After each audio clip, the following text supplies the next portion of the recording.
Assalamualaikum warahmatullahi wabarakatuh. Salam sejahtera bagi kita semua. Salam, Om Swastiastu, Namo Buddhaya. Salam sehat. Apa kabar semuanya? Semoga sehat semua ya. Ingatkan kembali, kita semua harus tetap mematuhi protokol kesehatan demi menjaga diri kita sendiri, keluarga, dan orang lain. Perkenalkan, nama saya Angga Digranam. Saya bertugas di Bapeda Provinsi Bengkulu selaku Kasubit Data dan Informasi. Saat ini saya menjadi salah seorang peserta pelatihan Kepemimpinan Pengawas Reguler Angkatan 1 tahun 2021 di BPSDM Provinsi Bengkulu. Alhamdulillah, puji syukur kita panjatkan kehadirat Allah atas segala rahmat dan nikmatnya serta kesempatan sehat juga telah diberikan oleh Allah Subhanahu wa taala, di mana kita dapat mengikuti proses atau tahapan pelatihan ini dengan sehat walafiat. Sengaja kali ini saya akan mempresentasikan atau mereview kembali materi yang telah disampaikan oleh widyausara kami, yaitu Bapak Untung Putrajaya, dalam agenda kepemimpinan pelayanan dengan materi kepemimpinan dalam pelaksanaan pekerjaan. Sengaja kali ini saya akan memulai dengan dua pertanyaan. Apakah kita seorang pemimpin? Dan apakah kita seorang pemimpin yang dicintai oleh tim? Dua pertanyaan ini ada hubungannya. Yang saya pahami yaitu, jika kita merasa seorang pemimpin, maka kita mengukur diri kita apakah sudah memiliki kriteria-kriteria atau nilai-nilai untuk menjadi seorang pemimpin. Jika semua kriteria seorang pemimpin kita miliki, maka kita berhasil dan bisa dikatakan sebagai seorang pemimpin.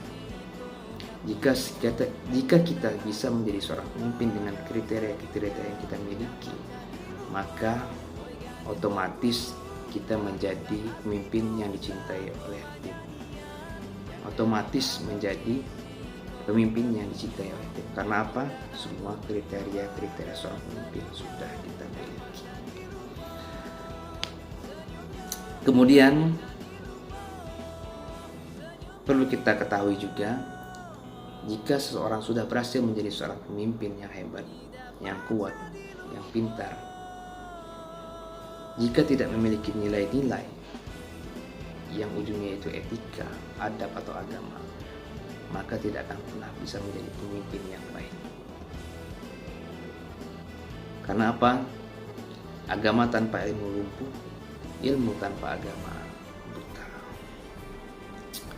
Kemudian seseorang bisa dikatakan menjadi seorang pemimpin apabila dia bisa mempengaruhi rekan kerjanya, memotivasi rekan-rekan mitra kerjanya, menimbulkan semangat, spirit untuk membawa kepada perubahan yang positif. Jika dia bisa berkomunikasi dengan baik antar sesamanya, antar level kerjanya, tercapai sebuah komunikasi yang baik, maka korelasi dari atas ke bawah ataupun sebaliknya dari bawah ke atas akan terjalin rasa saling keterikatan, keterkaitan. Penting untuk mencapai tujuan organisasi secara bersama-sama. Kemudian pada teori kepemimpinan. Teori kepemimpinan ada 6. Yang pertama, teori kelebihan, yaitu adalah seorang yang sudah memiliki kelebihan saat lahir, berupa rohaniah dan badaniah, jarang dimiliki orang lain. Yang kemudian itu teori sifat. Teori sifat ini wajib dimiliki oleh seseorang untuk menjadi seorang pemimpin, yang mana ia memiliki sifat adil, bertanggung jawab, inspiratif, inovatif, dan komunikatif. Kemudian teori keturunan. Teori keturunan ini biasanya diikuti oleh orang tuanya atau moyangnya dulu yang menjadi seorang pemimpin, diikuti terah-terah keturunannya oleh anak cucu ke depannya. Itu bisa dikatakan sebagai teori keturunan. Kemudian teori karismatik. Teori karismatik ini ialah kelebihan yang dimiliki oleh seseorang atau pemimpin, yaitu daya tarik, wibawa, dan karisma. Contohkan saja Bapak Presiden pertama kita, Bapak Insinyur Soekarno. Seorang proklamator di mana saat dia berpidato, semua mata dan telinga tertuju padanya. Kalau bahasa Bengkulu itu ada istilah segak, tegak, lagak. Kalau sudah memiliki itu, otomatis seorang pemimpin biasanya disegani atau dihormati orang. Kemudian teori bakat. Teori bakat ini adalah teori seorang pemimpin yang diberikan ruang atau kesempatan. Mungkin ini saya bisa katakan seperti jabatan politis lah. Ya kan, diberikan ruang, diberikan kesempatan. Kemudian teori sosial. Seorang pemimpin yang dapat dididik untuk menjadi pemimpin. Ini siapa aja bisa melewati sebuah proses pendidikan sehingga ia menjadi orang yang berkompeten, memiliki kapasitas untuk dijadikan sebagai seorang pemimpin. Wajib bagi seorang pemimpin memiliki fungsi, yaitu fungsi wajib seorang pemimpin, yaitu bisa mengkolaborasikan dari tahap awal sampai dengan akhir untuk mencapai sebuah tujuan atau sasaran organisasi yang dipimpinnya. Yang pertama yaitu metode atau definisi tujuan, membuat strategi mencapai tujuan, serta mengembangkan rencana aktivitas sebuah organisasi dalam sebuah perencanaan. Perencanaan sangatlah penting disusun dari awal karena akan menentukan ke depan setiap langkah-langkah ataupun tahap-tahap proses pelaksanaan kegiatan. Yang kedua yaitu pengorganisasian. Pengorganisasian ini adalah kemampuan seorang pemimpin untuk menyusun struktur organisasi berdasarkan job description. Yang ketiga yaitu memimpin pelaksanaan kegiatan atau pekerjaan, di mana ia mampu mengarahkan, mampu menganalisa, mengetahui kelebihan dan kekurangan setiap pekerjaan yang mereka lakukan. Kemudian yaitu fungsi selanjutnya yaitu fungsi pengawasan. Pengawasan sangatlah penting dalam sebuah pelaksanaan pekerjaan ataupun kegiatan. Contohnya, pengawasan dalam segi anggaran, penggunaan anggaran, penggunaan bahan atau aset, sampai yang lain-lain. Ini penting. Kemudian yang terakhir yaitu evaluasi. Kemampuan seorang pemimpin untuk menganalisa, menilai hasil dari setiap kegiatan untuk dilakukan perbaikan pada setiap sektor-sektor yang mengalami kekurangan. Kemudian kita lanjut ke gaya kepemimpinan. Gaya kepemimpinan ada banyak, ada 9 setahu saya. Tapi saya lebih setuju dengan 2 gaya kepemimpinan.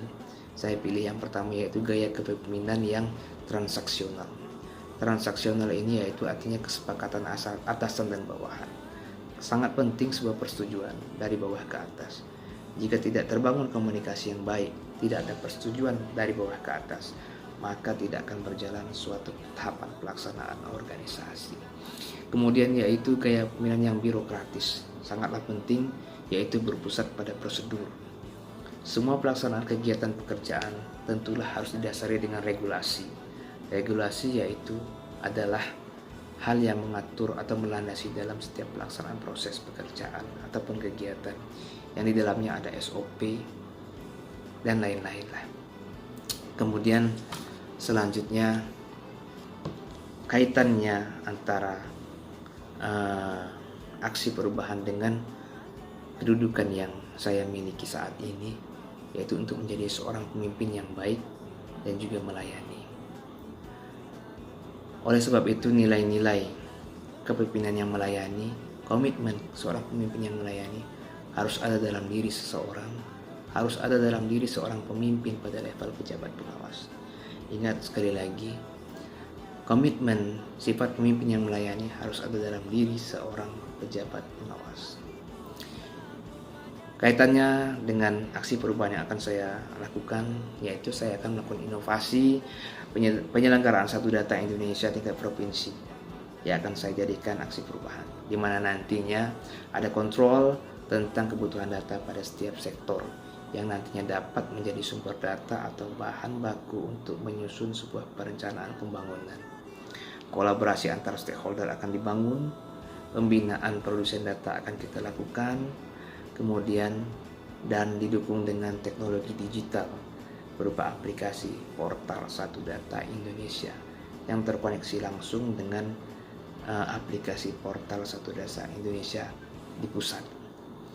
Sehingga apa? Koneksi data dari pusat sampai ke bawah akan menjadi satu kesatuan yang menjadi istilah satu data Indonesia yang bisa dibagi pakaikan oleh seluruh pengguna data dan juga bisa diinformasikan, bisa diakses oleh seluruh pengguna data nantinya. Demikianlah sebagian besar yang dapat saya review atas apa yang telah saya tangkap pada saat Pak narasumber, Pak Bidek Suara, Pak Untung menjelaskan, menyampaikan materi pelayanan materi kepemimpinan dalam pelaksanaan pekerjaan. Saya sadari masih banyak kekurangan dan jauh dari kata sempurna. Oleh karena itu, mohon untuk dapat dimaklumi. Billahi taufiq wal hidayah. Wassalamualaikum warahmatullahi wabarakatuh.